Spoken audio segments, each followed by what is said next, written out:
வணக்கத்துக்கும் மதிப்புக்கும் மரியாதைக்கும் உரிய கோல்டன் பக்தி டிவி சேனல் நிர்வாகத்திற்கும் என் கண்மணியாக திகழ்கின்ற நேயர் பெருமக்களுக்கும் கரம் சிரம் தாழ்ந்து வணங்கி அடுத்து நாம் காண இருப்பது கும்பராசி. காலபுருஷனுக்கு 11ஆம் இடம்.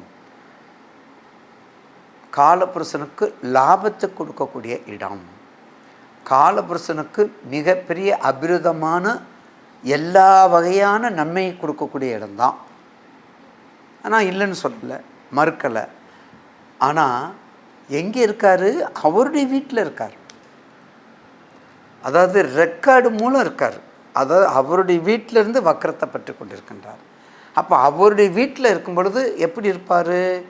அந்த கேரக்டரை கொடுத்தாகணும், அந்த எதிரடியை கொடுத்தாகணும். மகனுக்கு வழிகாட்டி யார்? அன்புக்கு வழிகாட்டி தாய், அறிவுக்கு வழிகாட்டுறது தகப்பன், தந்தையார். அப்போது வழிகாட்டுறது யார்? அவர் தானே வழிகாட்டுறாரு. அப்போ வழிகாட்டும் பொழுது எப்படி வழிகாட்டணும்? நாம் என்ன நிலைமையில் இருக்கிறோம்? அப்போ நம்ம 140 நாளைக்கு நம்ம எப்படி இருக்கிறோம்? அந்த 140 முதல்ல நம்ம எப்படி இருந்தோம்? 144 நாள் கழித்து நம்ம எப்படி இருப்போம்? அப்படிங்கிறத கணக்கு அவருக்கு தெரியும். அப்புறம் அதில் என்னென்ன நட்சத்திரம் இருக்குங்களுக்கு தெரியும். அப்போ என்ன பண்ணுவார்? கொஞ்சம் மத்திம பலனை கொடுப்பார். என்ன செய்வார்? மத்திம பலனை கொடுப்பார். அதுதான் முக்கியம். உங்கள் ஜனன ஜாதகத்தை எடுத்து வைத்துக்கொண்டு கண்டிப்பாக பார்த்து கொண்டால் கும்பராசி நேயர்களுக்கு கொஞ்சம் மத்திம பலனை கொடுப்பார். எந்த வகையில்? அது மட்டும் இல்லை, 7.5 வேறு நடக்குது இல்லையா? ஜென்மச்சனீஸ்வரர் நடக்குது இல்லையா? ஏற்கனவே மகரத்துக்கு பாதச்சனி, அப்போ கும்பத்துக்கு ஜென்மச்சனி. அப்போ ஜென்மச்சனியில் வயசை பார்த்துக்கோங்க. இந்த 3 பேருமே யார் யார்? மகர ராசி, கும்பராசி, மீன ராசி. இந்த 3 ராசிக்காரவங்களும் வயசை பார்த்துக்கோங்க, தசாபுத்தியை பார்த்துக்கோங்க. 15 வயசா படிப்பை கவனமாக பார்த்துக்கோங்க. 27 வயசு 28 வயசா மேரேஜை பாருங்கள். 32 வயசுக்கு மேலே போகுதா ஜென்மச்சனியை பாருங்கள். அப்போ தொழிலை பாருங்கள். அப்போ ரொம்ப கவனமாக இருக்க வேண்டும். ஜென்மச்சனியில் உள்ளவங்க ரொம்ப ரொம்ப எச்சரிக்கையாக இருக்க வேண்டும். அப்போ எந்தெந்த வகையில் எச்சரிக்கை? புதுசாக தொழில் கண்டிப்பாக ஆரம்பிக்கக்கூடாது. புதிய தொழில் கண்டிப்பாக ஆரம்பிக்க, புதிய நிர்வாகம், புதிய தொழில், புதிய வியாபாரம், எப்படி என்ன யாருக்கு உங்கள் குடும்பத்தில் யாருக்கு நல்லா இருந்தாலும் சரி கும்பராசிக்காரங்கள் ஆரம்பிக்க வேண்டும். எங்கேயாவது ஒரு இடத்துல வந்து சிக்கலை போய் மாட்டி விட்டுரும். அப்புறம் ஜோதிடர் பொறுப்பு அல்ல. 140 நாளுக்கு நான் சொல்கிறது, இந்த 140 நாட்களுக்கு தான் இந்த வக்கர நிவர்த்தி ஆகுது. பார்த்தீங்களா? வக்கர நிவர்த்தி ஆகும்போதுக்கு மேலே நீங்கள் எது வேணாலும் பண்ணிக்கிறலாம். அந்த மற்ற ஜாதகக்காரவங்க, கும்பராசியை தவிர்த்து இருக்கிறவங்க, இன்னும் கும்பராசிக்கு 7 இருக்குது இல்லை, இன்னும் அடுத்த பாதசனி வேறு இருக்குதுல்ல. யாருங்க பேசுகிறீங்க? சுவாமி கும்பராசி. என்ன நட்சத்திரம்? சதய நட்சத்திரம். வயசு 38. கல்யாணம் இன்னும் ஆகலை.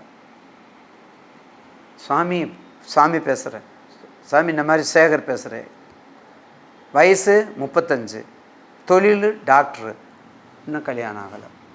தயவு செய்து நேயர்களுக்கு தாழ்மையோடு கேட்டுக்கொள்வது, கும்பராசி நேயர்கள் யாராக இருந்தாலும் திருமணங்கிற ஒரே ஒரு செயல்பாட்டுக்கு தாமதிக்காமல் செய்து கொள்ளுங்கள்.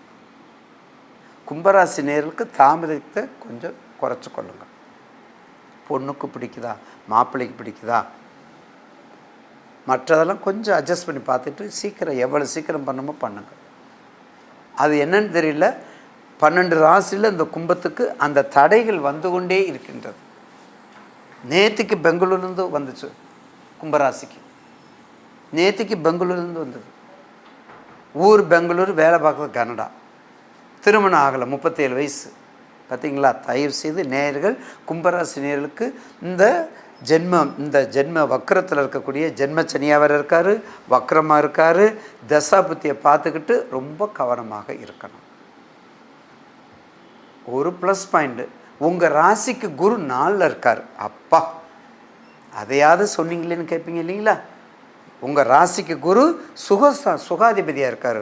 உங்கள் ராசிக்கு குரு மதிப்பை கொடுக்குறாரு. உங்கள் ராசிக்கு குரு மரியாதையை கொடுக்குறாரு. உங்கள் ராசிக்கு குரு வாழ்க்கையை கொடுக்குறாரு. அப்போ என்ன தைரியமாக நீங்கள் செய்யலாம். அப்போ நீங்கள் என்ன பண்ணலாம்? கும்பராசி, கன்னியா லக்கணம், கன்னி லக்கணம், கும்பராசி அழகாக நீங்கள் செய்யலாம். அப்போ கண்டிப்பாக உங்களுக்கு திருமண வைபவம் வந்துடும். 7:30 தான் கல்யாணம் நடக்கும். 7:30 தான் கல்யாணமே நடக்கும். என்ன அது வேணும் இது வேணும், காலத்தை கடத்தக்கூடாதுன்னு சொல்ல வர்றேன், அவ்வளோதான். காலத்தை கடக்காதீர்கள். கண்டிப்பாக உங்களுடைய ராசிநாதன் உங்களுடைய வீட்டில் வக்கரம் பெறுவதால் உங்களுக்கு 10% நெகட்டிவ் தான், பாசிட்டிவ் இல்லை. அதை பார்த்து அந்த தடையை நீக்குவதற்கு விநாயகப் பெருமான், குலதெய்வம் வழிபாடு ரொம்ப ரொம்ப முக்கியம். ஒரு உயிரை, அதாவது சனி ஆயுள் காரகன், சனி அட்டமத்துக்காரகன், சனி சாதுவானவன், சனி எல்லாத்துக்கும் தலைவன் சனீஸ்வரன். ஆனால் ஒரு உயிரை எடுக்க வரக்கூடிய யமதர்மன் சொல்கிறோம் பார்த்தீங்களா, அந்த யமதர்மர் உயிரை எடுக்க வரும்போது கூட குலதெய்வத்தை கேட்டு தான் வருவார். அதை மனசில் பதிவு பண்ணிக்கோங்க. அப்போ குலதெய்வத்துக்கு எவ்வளவு முக்கியங்கிறத பார்த்துக்கோங்க. ஒரு தொழில் ஆரம்பிக்கும் பொழுது, ஒரு வியாபாரத்தை ஆரம்பிக்கும் பொழுது, எந்த ஊருக்கு போனாலும் சரி, ஒரு மஞ்சத்துணியில் 1,000 ரூபா கட்டி வைடா குலதெய்வத்துக்கு. ஏன்? நம்மளை கூட கூட்டிகிட்டு போகிறது, நம்ம கூடவே பிறப்பது, நம்ம கூடவே இருப்பது குலதெய்வம். அது கருப்புசாமியாக இருந்தாலும் சரி, முருகனாக இருந்தாலும் சரி, முனீஸ்வராக இருந்தாலும் சரி, அகோர வீரபத்திராக இருந்தாலும் சரி, அம்பாலாக இருந்தாலும் சரி, அங்காளம்மனாக இருந்தாலும் சரி, முண்டகக்கனியாக இருந்தாலும் சரி, கோலவிலியாக இருந்தாலும் சரி, வாராகியாக இருந்தாலும் சரி, யாராக இருந்தாலும் குலதெய்வம் மிக மிக முக்கியம். அதில் கண்டிப்பாக 7:30 சனீஸ்வரன் நடக்கும் பொழுது குலதெய்வ வழிபாடு மிக முக்கியமாக கும்பிட வேண்டும். எங்கே போனாலும் சரி, எந்த ஊருக்கு போனாலும் சரி, 1,4 ரூபா மஞ்சத்தில் கட்டி வச்சுட்டு போங்க. வெற்றியை கொடுக்கும், ஜெயத்தை கொடுக்கும், அதில் மாற்று கருத்து அல்ல. ஆக சனி கும்பராசி நேயர்களுக்கு கொஞ்சம் இந்த குருவினால் ஒரு நல்ல பயன் உண்டு, பயப்பட வேண்டிய அவசியமில்லை. நிச்சயமாக இந்த சனி வக்கரத்தினால் அவங்களுடைய நட்பு கிரகத்திற்கு விட அவங்களுடைய பகைப்பற்ற கிரகங்களுக்கு எதிரடை தன்மையாக இருக்கவங்களுக்கு நல்லது செய்யும். உங்களுடைய சுய சாதகத்தை கணித்து கொண்டு நீங்கள் கேள்விகளை கேட்டுக்கொள்ளலாம். தயவுசெய்து உங்களுடைய ஜனன ஜாதகத்தை பதிவு செய்து கொள்ளுங்கள் என்று கூறி இந்த பதிவினை முடித்துக்கொள்கின்றேன். நன்றி, வணக்கம். ஈசனே, சிவகாமி நேசனே, எனுகின்ற தில்லைவாழ் நடராஜனே, திருச்சிற்றம்பலம், சிவசிதம்பரம், தில்லையம்பலம். நன்றி, வணக்கம். திருச்சிற்றம்பலம்.